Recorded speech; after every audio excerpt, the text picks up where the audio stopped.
Cove. We are here for chapter 11 of The World According to Humphrey. And Humphrey is going home with AJ this weekend, so that's going to be interesting. And if you remember that Garth was making some pretty poor choices at school, but it seems like maybe we figured out why. And Miss Brisbane promised to help Garth have some time with Humphrey, so we're going to see, I hope, what happens. This chapter is called TV or Not TV. Wow, Friday was a great adventure because AJ took me on the school bus. It was noisy and smelly and very, very bumpy, and just about everyone on the bus wanted to get a look at me, including the driver, Miss Victoria. It was exciting. Almost too exciting, because AJ couldn't hold my cage steady and I was slipping and sliding and bouncing until I was quite dizzy. "Sorry, Humphrey, I'm trying to hold still," AJ told me as someone bumped his elbow and sent me sprawling on the floor of my cage. "It's all right," I squeaked weakly. The bus led us off close to AJ's house. It was a 2-story old house with a big porch. As soon as I entered, I got a warm welcome from AJ's mom, his younger brother Ty, his little sister Deely, and his baby brother Bo. "Anthony James, introduce us to your little friend," his mom said, greeting us. Anthony James! Everyone at school called AJ by his initials, or just Age. "This is Humphrey," he answered. "Hello, Humphrey," said Mrs. Thomas. "So how was your day, Anthony?" "Lousy.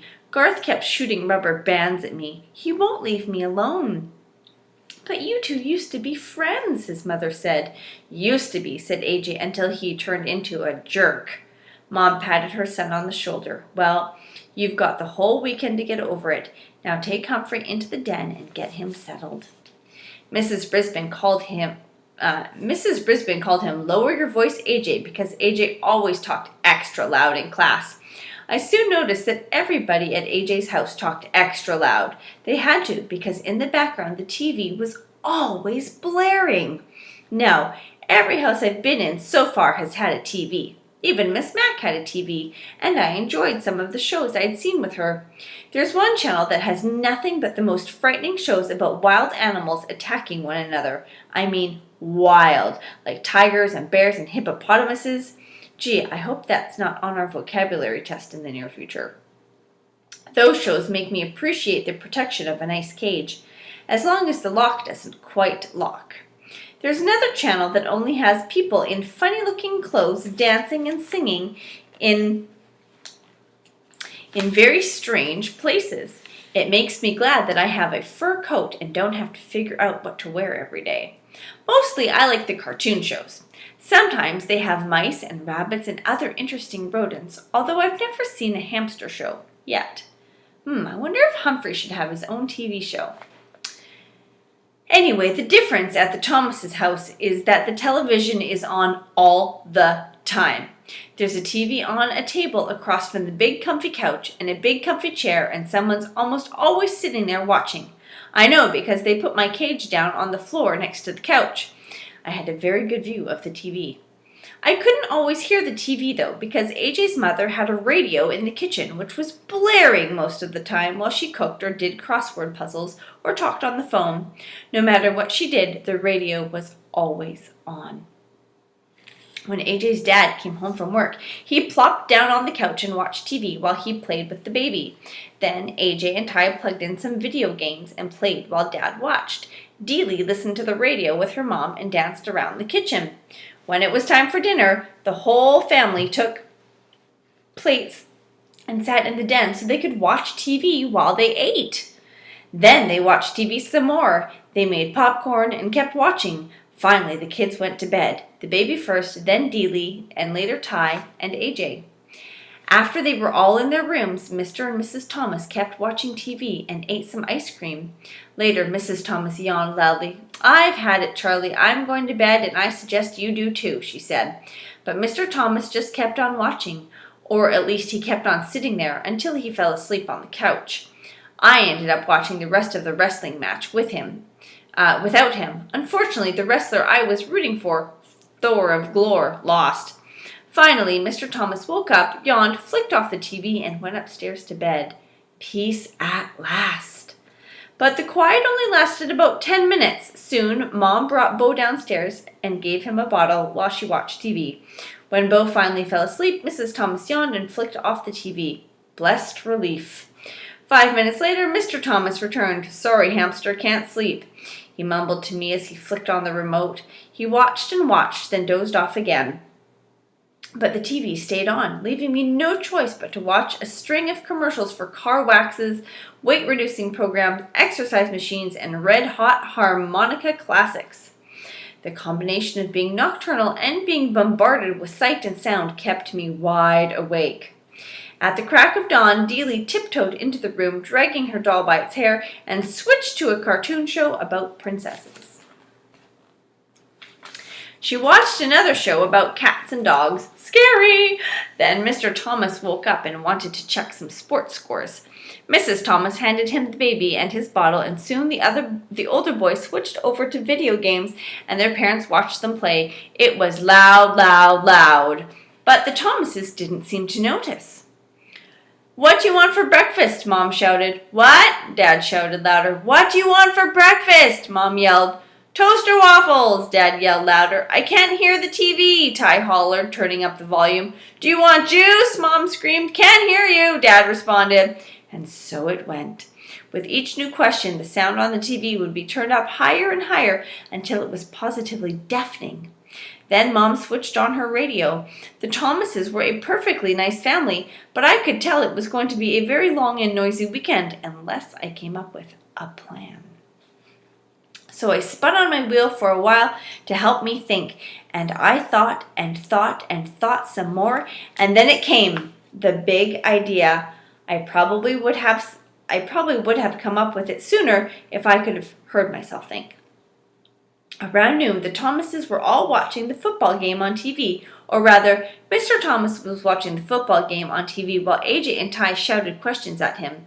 Mrs. Thomas was in the kitchen listening to the radio and talking on the phone. Dealey played peekaboo with the baby in a cozy chair.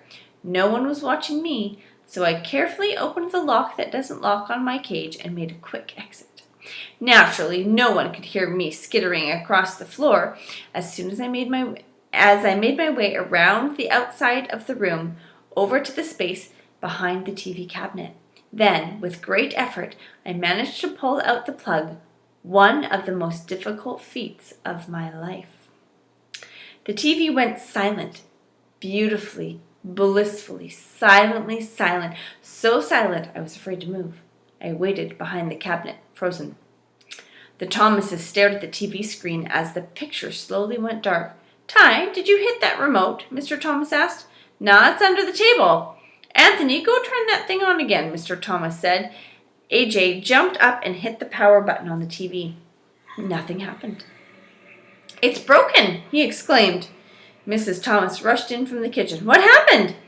Mr. Thomas explained that the TV had gone off, and they discussed how old it was, 5 years, whether it had a guarantee, no one knew, and if Mr. Thomas could fix it. He couldn't. Everything was fine, and it went off, just like that. I guess we'd better take it in to get fixed, Mr. Thomas said. How long will it take? Dealey asked in a whiny voice. I don't know, her dad replied. How much will it cost? Mrs. Thomas asked. Oh yeah, her husband said. I forgot. We're a little low on funds right now. The baby began to cry. I thought the rest of the family might start crying too.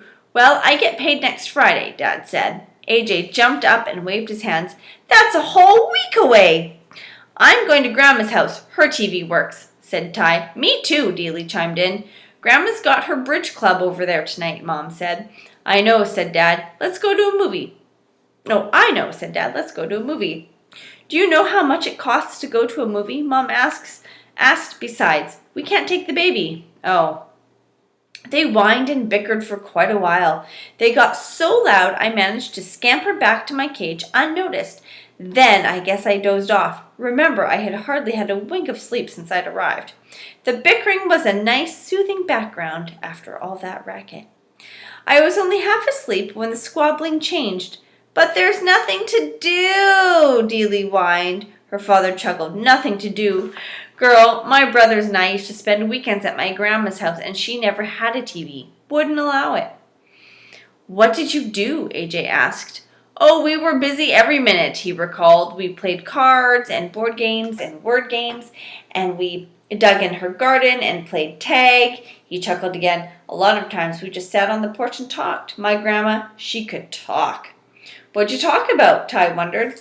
"Oh, she'd tell us stories about her growing up, about ghosts and funny things, like the time her uncle was walking in his sleep and went to church in his pajamas." Mrs. Thomas gasped. Oh, go on now, Charlie." "I'm just telling you what she told us. He woke up in the middle of the service, looked down, and there he was in his blue and white striped pajamas." I let out a squeak of surprise, and all the kids giggled. Then Mrs. Thomas told a story about a girl in her class who came to school in her slippers by accident one day.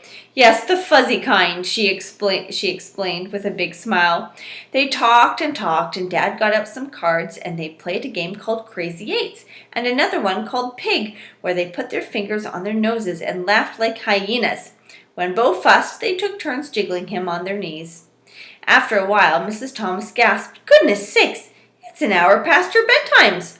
The children all groaned and asked if they could play. If they could play cards tomorrow, and in a few minutes all the Thomases had gone to bed, and it was quiet, quiet, quiet, for the first time since I'd arrived. Well, isn't that lovely? Tip 11, be careful. If set free, hamsters are experts at disappearing in a room. I am anxious to find out what happens the next day at the Thomas household. No TV. That would be a big change for a family who had lots and lots of TV. Do you watch a lot of TV in your house? Anyway, have a wonderful evening, Deep Cove. I hope you enjoyed Chapter 11, and I'll see you soon for Chapter 12. Bye-bye.